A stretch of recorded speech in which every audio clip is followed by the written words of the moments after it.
जय हिंद, भारत माता की जय। आज का वीडियो उन भाइयों के लिए है जो झारखंड में रहकर प्रोटेस्ट कर रहे हैं। थैंक यू, दिल से धन्यवाद आप लोगों को, क्योंकि झारखंड को और झारखंड के एजुकेशन सिस्टम को इस प्रोटेस्ट की बहुत ज्यादा नीड थी।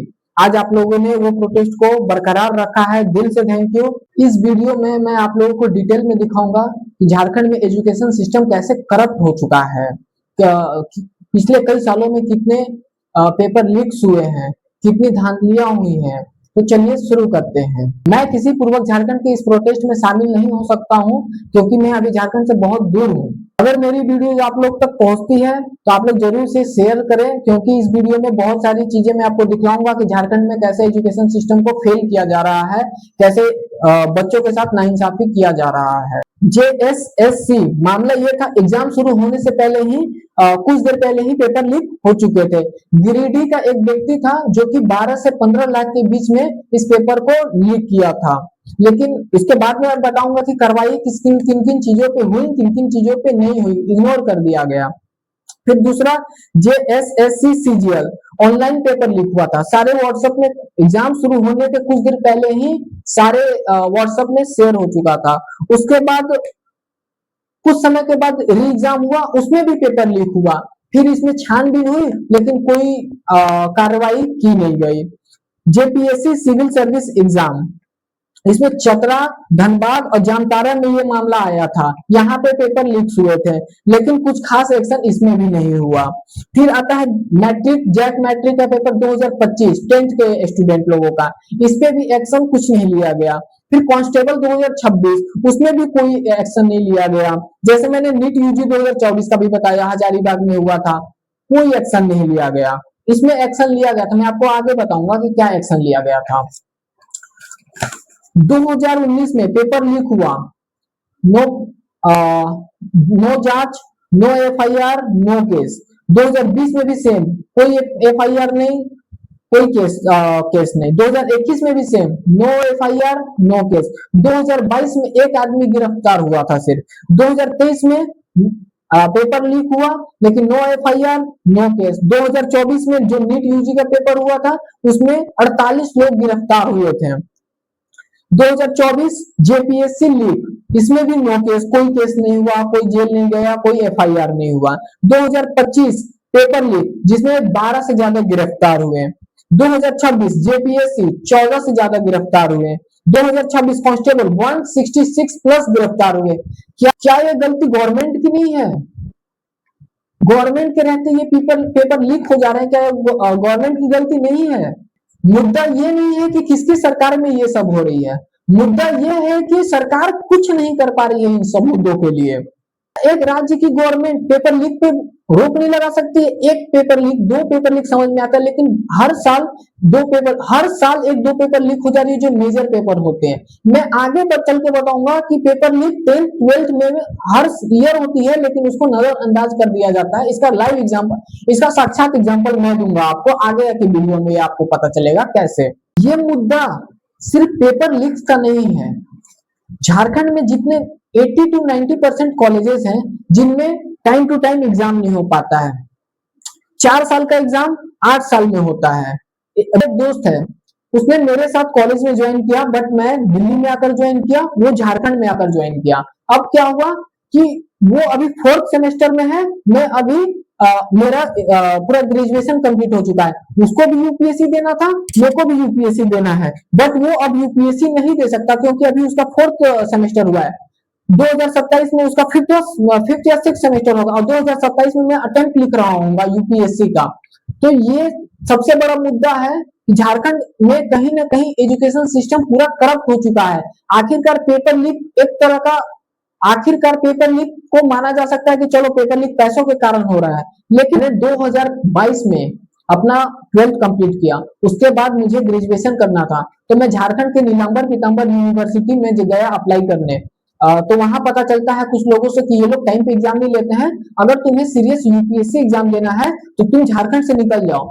मैं जाकर अपने पिताजी को बताया ये बात, तो पापा बोलने लगे कि यहाँ से कहाँ जाओगे, मेरे पास उतना पैसा तो है नहीं कि मैं तुम्हें दिल्ली में पढ़ा दूं।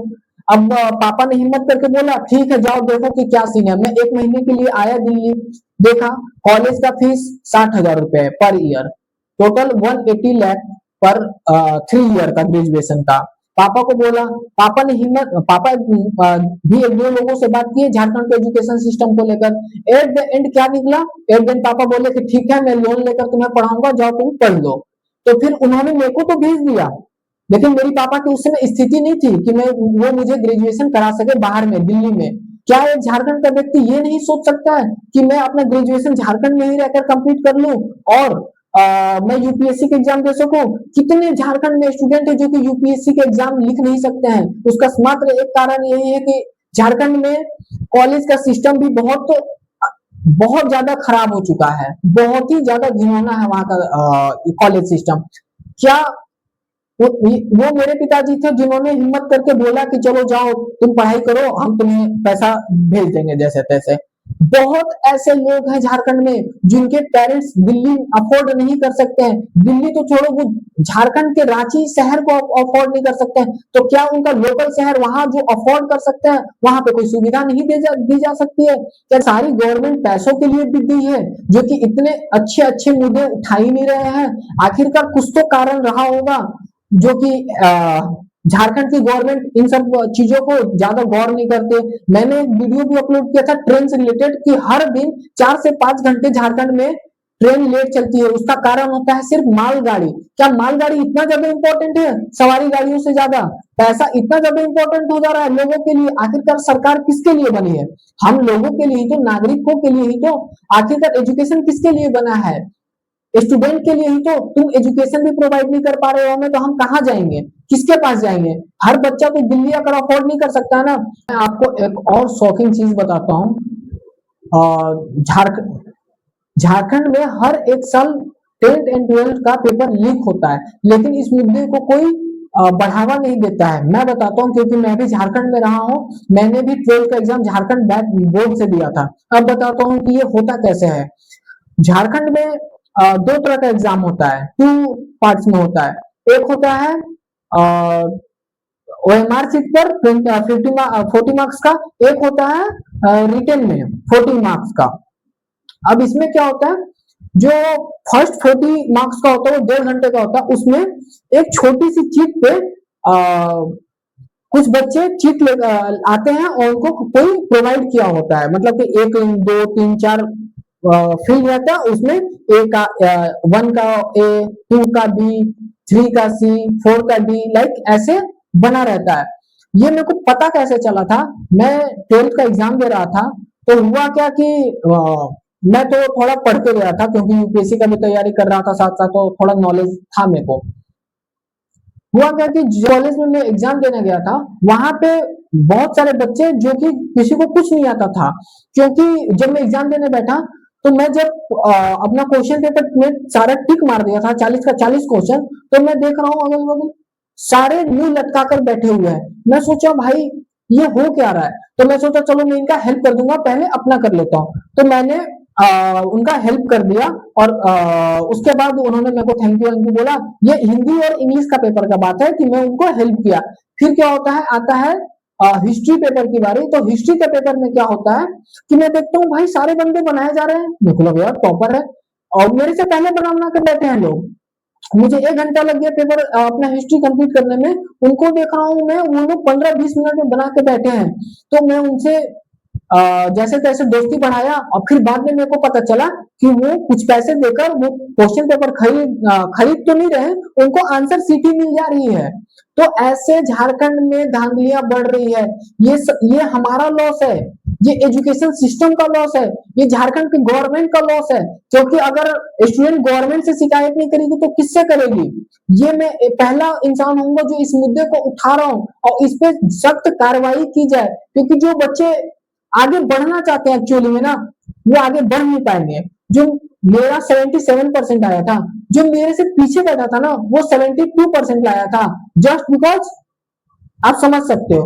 तो इस वीडियो को इतना शेयर कर दो कि ये बात झारखंड के गवर्नमेंट तक पहुंचे और इस मुद्दे को ज्यादा सीरियस में ले, नहीं तो आज झारखंड का जो स्थिति है वो आज कल भी यही होकर रह जाएगा। बहुत ऐसी चीजें हैं झारखंड से रिलेटेड जो कि मैं कहना चाहता हूं और आगे कहूंगा।